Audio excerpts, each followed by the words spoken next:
Bonsoir à vous et merci pour votre présence. Je tiens tout d'abord à remercier le groupe Amnesty International de Remiremont d'avoir porté une importance aux disparitions forcées de mon pays, l'Algérie, des années 90, et de m'avoir donné cette opportunité d'intervenir sur ce sujet.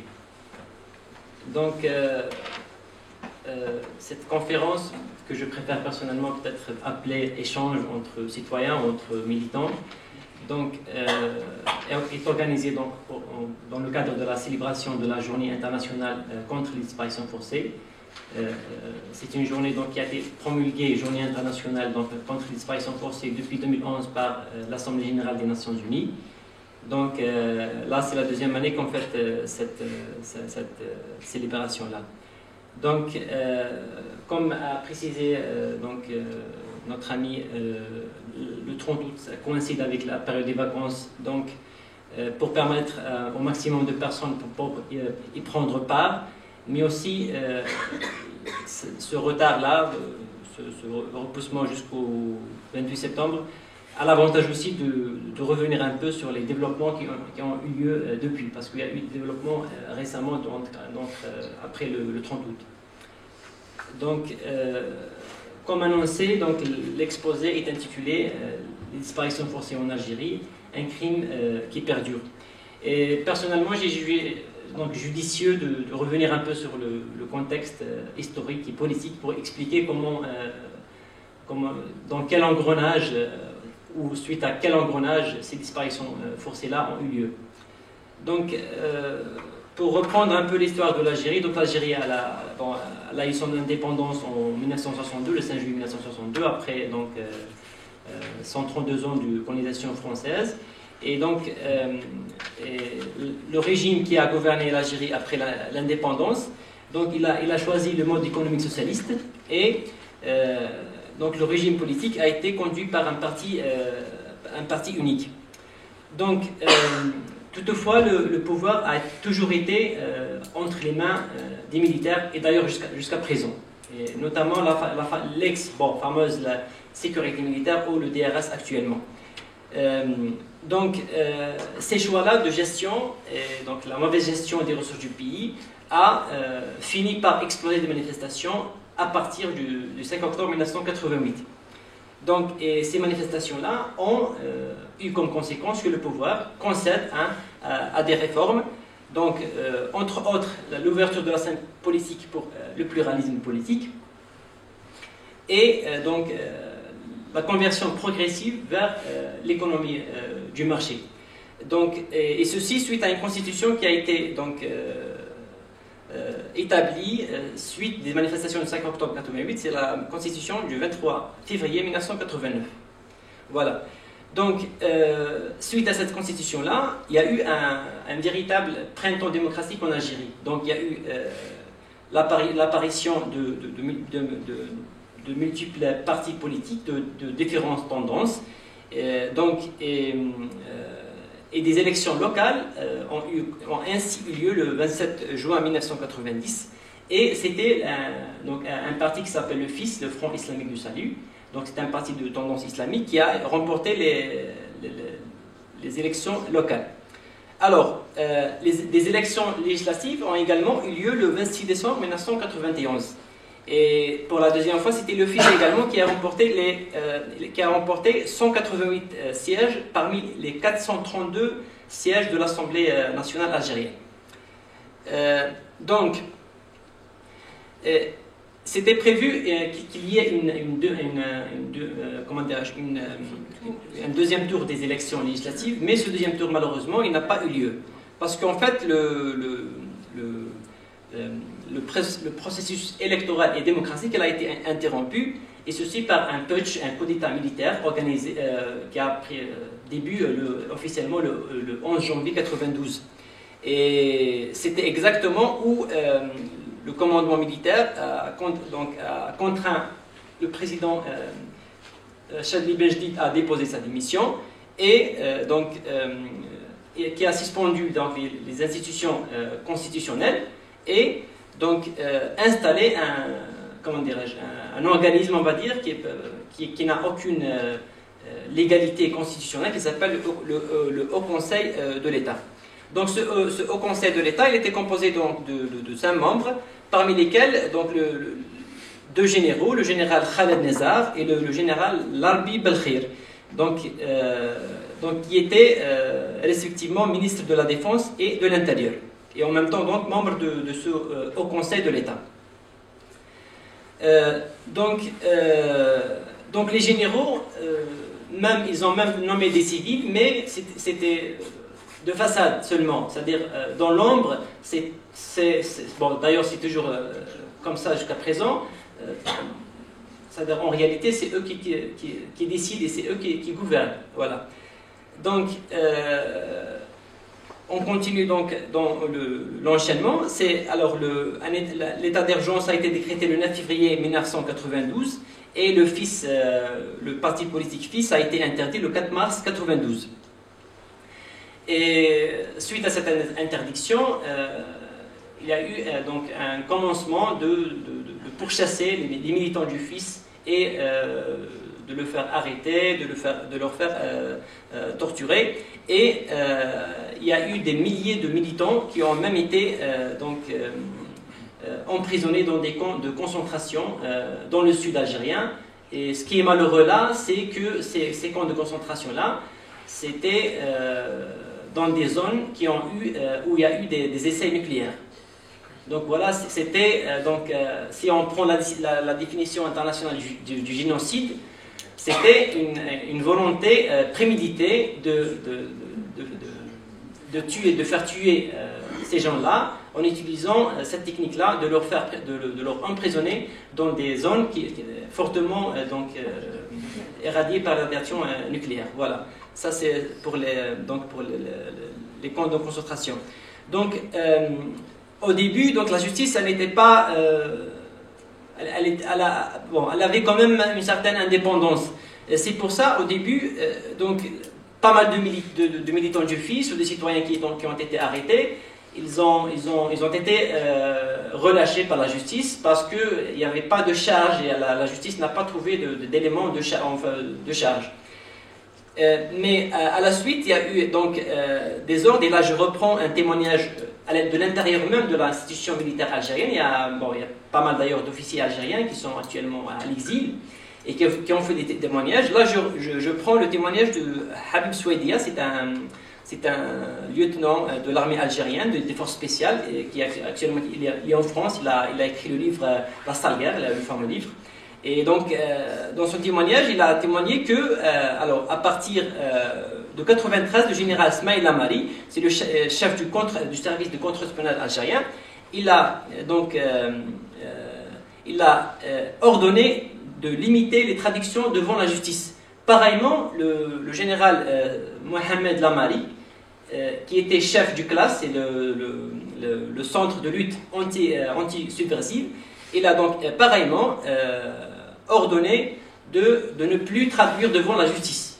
Donc il a dit franchement, il a dit à ses subalternes, je reprends honnêtement ce qu'il a dit, il a dit je ne veux pas de prisonniers, je veux des morts. Et les disparitions forcées ont commencé à ce moment-là, c'est-à-dire pour retracer un peu les choses et expliquer comment ce phénomène-là a pris début.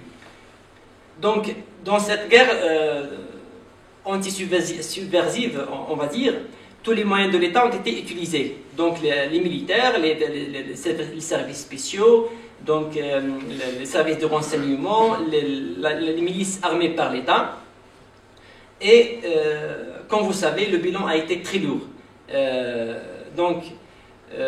Certains parlent de 200 000 morts, des dizaines donc, de milliers de victimes de torture, des milliers d'internés dans les camps de concentration dont on a parlé, et environ 20 000 disparus.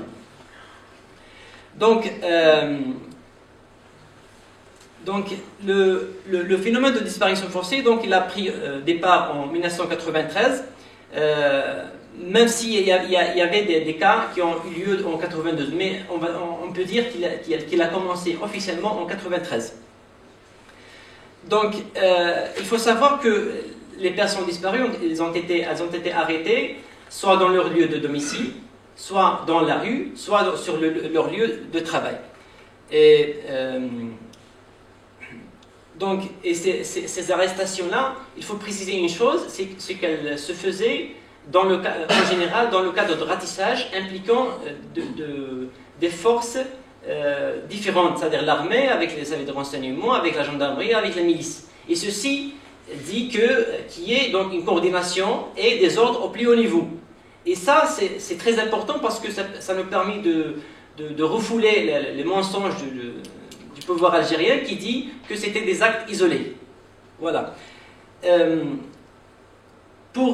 Si on veut parler de la mobilisation des familles, il faut savoir que les années 90, les années de la répression, en général, seules les femmes, les épouses ou les mères de disparus osaient se présenter au commissariat de police, aux casernes de gendarmerie ou de l'armée à la recherche d'un fils ou d'un frère ou d'un époux arrêté la veille ou quelques mois avant. Donc, voilà. Donc, ces femmes-là, elles étaient adressées aux autorités militaires, aux autorités judiciaires et même à l'organisme étatique qui était censé défendre les droits de l'homme, qui était appelé l'ONDH, l'Observatoire national des droits de l'homme. Mais toutes leurs quêtes, elles étaient vaines. Donc concrètement, il n'y a pas eu de réponse officielle, il n'y a pas eu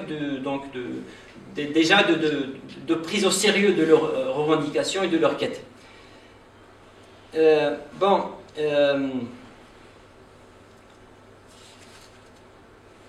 Parce que là, je vais essayer de résumer un peu pour ne pas trop prendre du temps. Donc voilà, c'était donc toujours la méprise de la part des autorités pour les femmes, les épouses de disparus. Et donc les disparus, à l'œil des autorités, c'est des terroristes. Et leurs familles, c'est des familles de terroristes.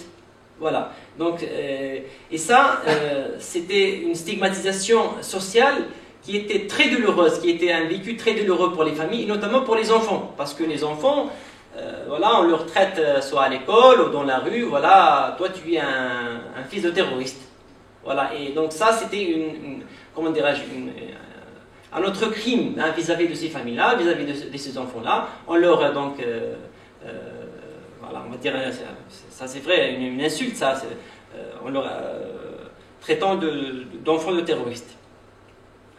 Donc les familles de disparus, elles étaient livrées à elles-mêmes, donc livrées par elles-mêmes et abandonnées par une pseudo-société civile à l'époque, parce que tout était contrôlé par l'État, et même par certains partis politiques qui étaient impliqués dans la justification, on va dire, des pratiques du gouvernement. Il y a une chose très importante, c'est que les années 90, il y a eu quasi quotidiennement des communiqués sécuritaires parlant d'exploits de services de sécurité et parlant d'abattage de terroristes dangereux. Or, il était connu dans les villages et villes algériennes que c'était des citoyens, de paisibles citoyens qui ont été arrachés de leur famille et emprisonnés dans des conditions inhumaines, le temps de leur faire des terroristes typiques, et exécutés sommairement pour semer la terreur parmi la population. Donc, parmi ces hommes-là liquidés quotidiennement par les services de sécurité, il figure pas mal de disparus dont les dépouilles n'ont pas été remises aux familles. Dans ce contexte du tout sécuritaire, donc les disparus, ils constituaient une sorte de stock pour exécution sommaire. Et ceci notamment à chaque fois qu'il y a un attentat perpétré par les groupes armés contre les forces de sécurité, le stock constitué par les familles, par les personnes disparues été arrêtées, donc ça constitue un stock et ça permet donc de faire sortir de ce stock-là et de liquider les gens à chaque fois qu'il y ait donc, un attentat. Et avec une règle, il y avait une règle, c'est que une victime de notre camp, c'est-à-dire du camp du pouvoir algérien, on équivaut 10 de l'autre camp. C'est-à-dire s'il y a par exemple un militaire qui a été tué dans un attentat, donc 10 personnes en moins, ils seront donc exécutés. Et ça, c'est pas théoriquement, nous avons des cas concrets, des cas qu'on a documentés, qu'on a déjà d'ailleurs même partagé avec nos amis d'Amnesty International, avec même des instances onusiennes pour exécution sommaire. Donc ça, c'est pour retracer un peu aussi une certaine complicité de la presse.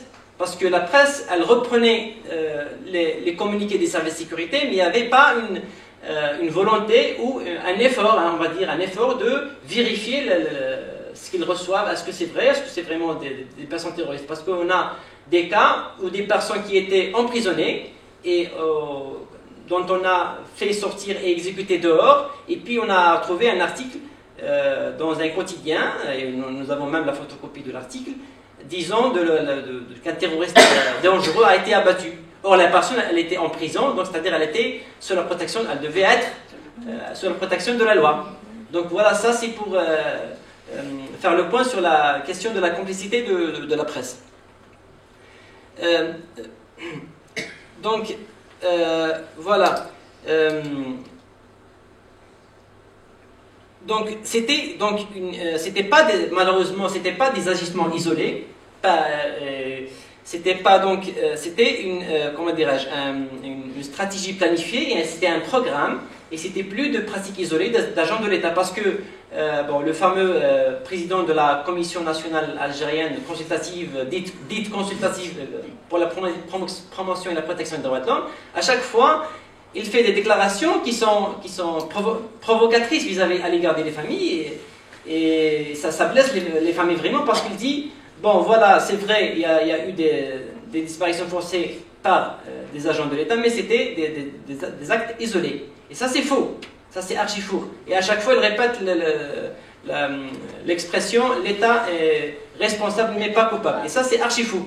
Ça c'est archi faux, et c'est un mensonge, et on ne peut pas trahir l'histoire comme ça, parce qu'il y a des données, il y a des cas qui ont été documentés, il y a des cas qui ont été soumis aux instances internationales, donc il n'est plus question de faire tromper l'opinion publique nationale et internationale à ce sujet.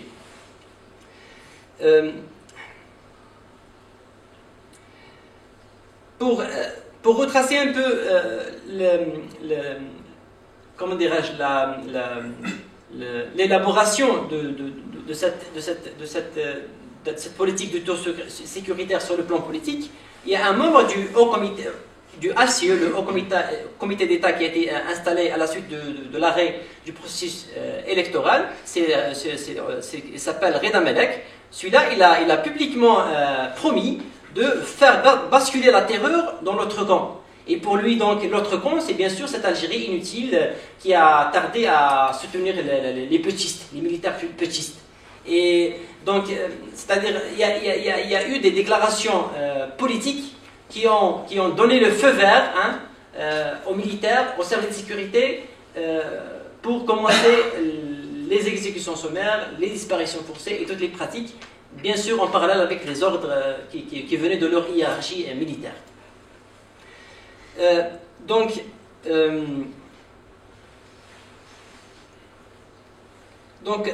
Jusqu'en 1998, la question des disparitions forcées, elle était restée tabou en Algérie. Parce que alors, chaque famille était isolée dans sa terreur, dans son attente, et elle faisait des démarches individuellement, voilà, pour essayer de trouver des traces de leurs proches arrêtés par les services de sécurité. Et c'était grâce à l'initiative de quelques avocats en Algérie, on peut citer Maître Tahri, Maître Khlil, donc, et avec l'appui également, et ça c'est très important, des ONG internationales, y compris Amnesty International, Human Rights Watch par exemple, qui ont permis à faire sortir cette question-là du tabou. Donc, à partir de 1998, la question elle a commencé à investir la scène publique nationale et internationale. Donc, en 1998, et à la suite d'une visite d'une délégation onusienne en Algérie, et le président Yamin Zerwal, il avait promis donc